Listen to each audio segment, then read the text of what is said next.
kebanyakan masyarakat telah pun menghukum ataupun telah meletakkan hukuman ke atas golongan-golongan seperti kami adalah di neraka.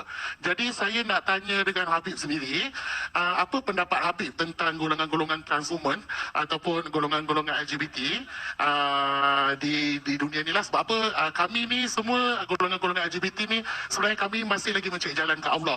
حتى الميكروفون والسماعة مثلت معه كذلك توقف وتجي. Mikrofon pun juga berlaku juga, kadang datang kadang begini.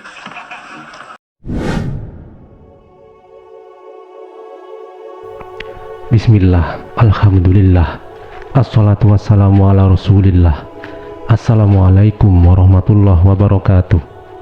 Teman-teman sekalian, beberapa hari lalu di Malaysia diadakan suatu acara yang dihadiri oleh seorang ulama, yaitu Habib Umar bin Hafiz. Acara tersebut juga dihadiri oleh banyak orang, tak terkecuali dari kalangan LGBT. Ya, seorang LGBT. Pada suatu kesempatan, seorang LGBT tersebut menyempatkan diri untuk bertanya pada Habib Umar. Di sesi tanya jawab tersebut, sebelumnya dia menyatakan kesadaran dirinya sebagai seorang yang tidak sempurna dan masih banyak berbuat dosa, juga masih berusaha mencari jalan ke jalan Allah. Dia juga mengatakan bahwasanya telah banyak orang yang menvonisnya sebagai ahli neraka. Maka di kesempatan itu, dia pun bertanya secara langsung kepada Habib Umar, bagaimana pendapat Habib Umar terhadap dirinya atau terhadap kaum LGBT. Nah teman-teman, bagaimana jawaban Habib Umar?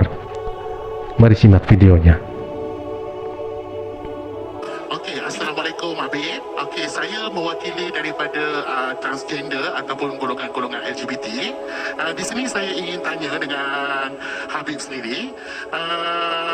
Sebab apa kami sedar kami bukanlah golongan-golongan yang perfect ataupun golongan-golongan yang orang cakap yang sempurna. Kami adalah orang cakap kami pun banyak buat dosa. Di sini kami ingin tanya dekat Habib, kebanyakan masyarakat telah pun menghukum ataupun telah meletakkan hukuman ke atas golongan-golongan seperti kami adalah di neraka. Jadi saya nak tanya dengan Habib sendiri, apa pendapat Habib tentang golongan-golongan transhuman ataupun golongan-golongan LGBT di dunia ni lah. Sebab apa, kami ni semua golongan-golongan LGBT ni sebenarnya kami masih lagi mencari jalan ke Allah. Contohnya pada malam ini, apabila kami mendengar Habib Umar datang ke Malaysia,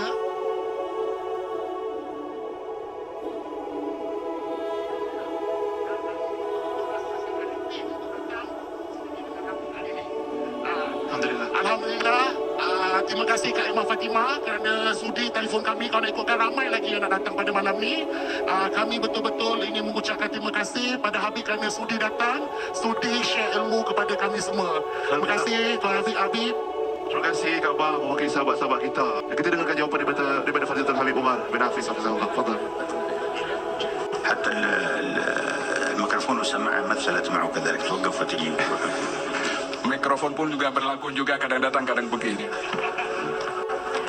نقول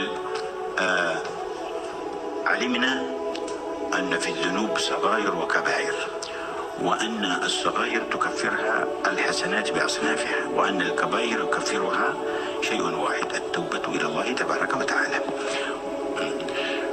Kita semua sedar bahwa dosa ini ada dua. Ada dosa-dosa besar dan ada dosa-dosa kecil. Dosa-dosa kecil ini dapat dihapus oleh Allah dengan kita banyak melakukan kebaikan.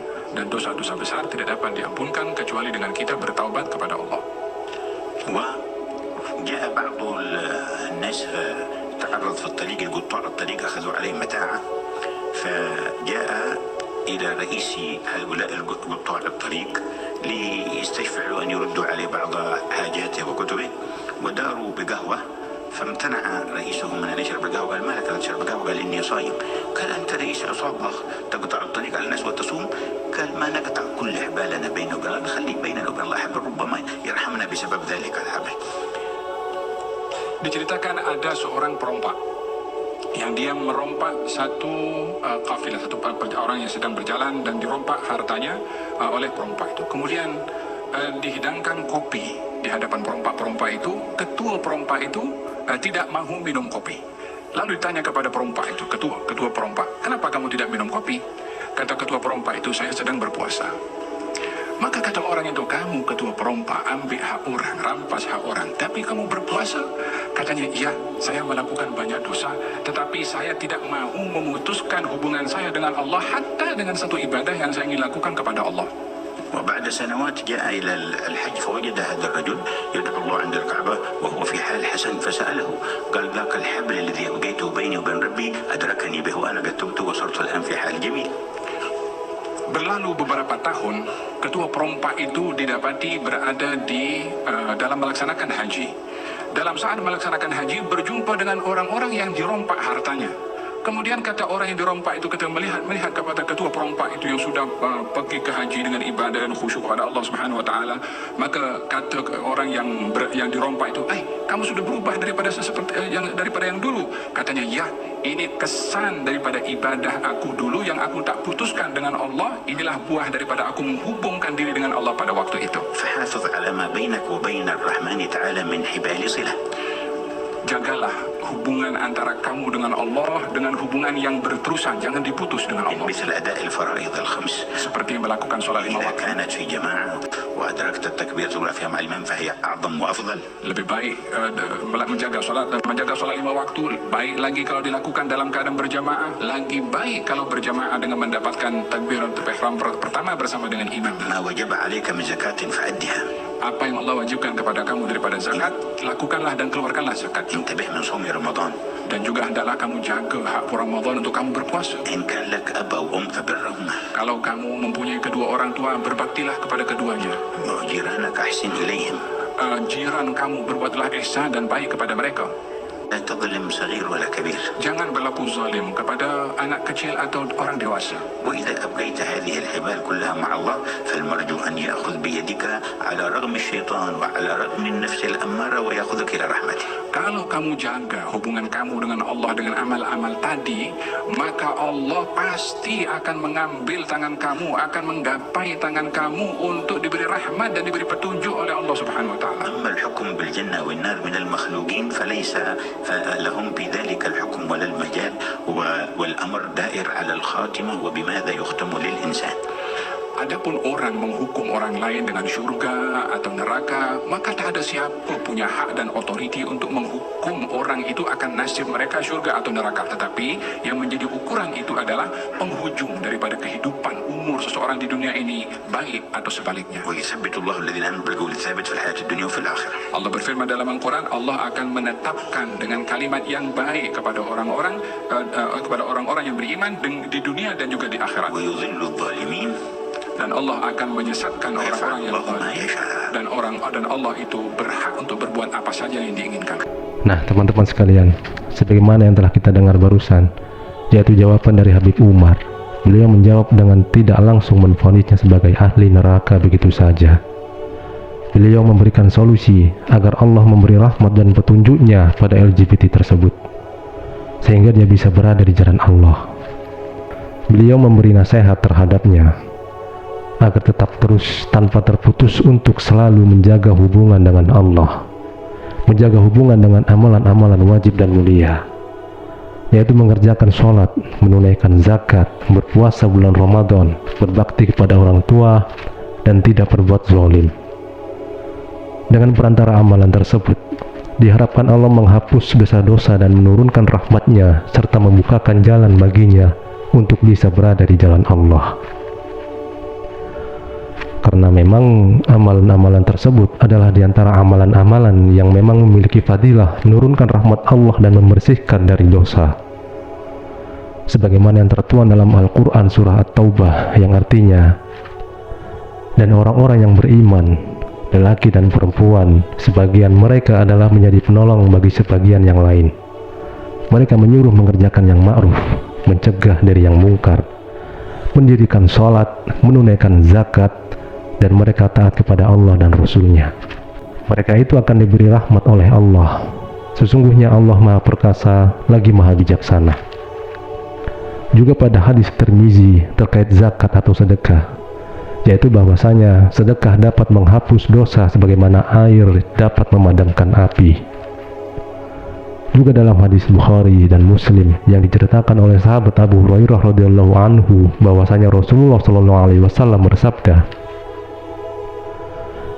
Bagaimana pendapat kalian seandainya ada sungai di depan pintu rumah salah seorang dari kalian, lalu dia mandi 5 kali setiap hari? Apakah kalian menganggap masih akan ada kotoran yang tersisa padanya? Para sahabat menjawab, tidak akan ada yang tersisa sedikit pun kotoran padanya. Lalu Rasulullah SAW bersabda, seperti itulah dengan sholat 5 waktu. Dengannya Allah akan menghapus semua kesalahan. Hadis riwayat Bukhari dan Muslim. Juga dalam hadis riwayat Ahmad dan Tirmizi yang artinya, bertakwalah kepada Allah dimanapun Anda berada.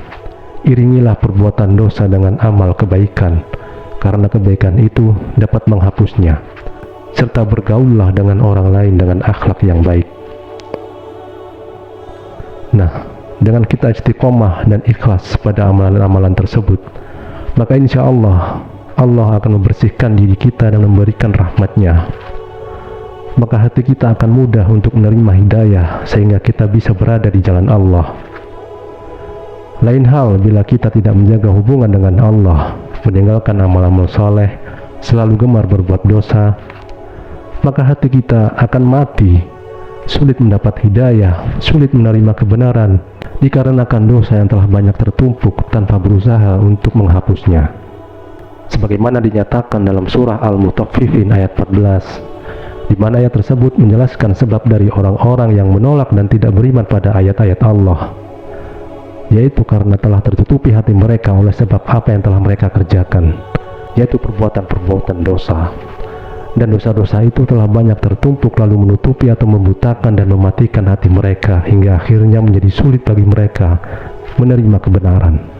Sebagaimana dijelaskan dalam tafsir Ibnu Katsir pada tafsiran ayat tersebut dengan mengutip perkataan Imam Hasan Al-Basri bahwasanya makna ar-ran dalam ayat tersebut adalah dosa demi dosa sehingga hati menjadi buta dan mati. Jadi dalam keadaan hati yang buta dan mati seperti itu, maka akan sulit membedakan mana yang hak dan mana yang batil, sulit menerima kebenaran. Nah teman-teman sekalian, semoga kita selalu bisa mengerjakan amal-amal soleh dan menjauhi segala bentuk dosa. Semoga bisa menjadi pelajaran, semoga bermanfaat. Wassalamualaikum warahmatullahi wabarakatuh.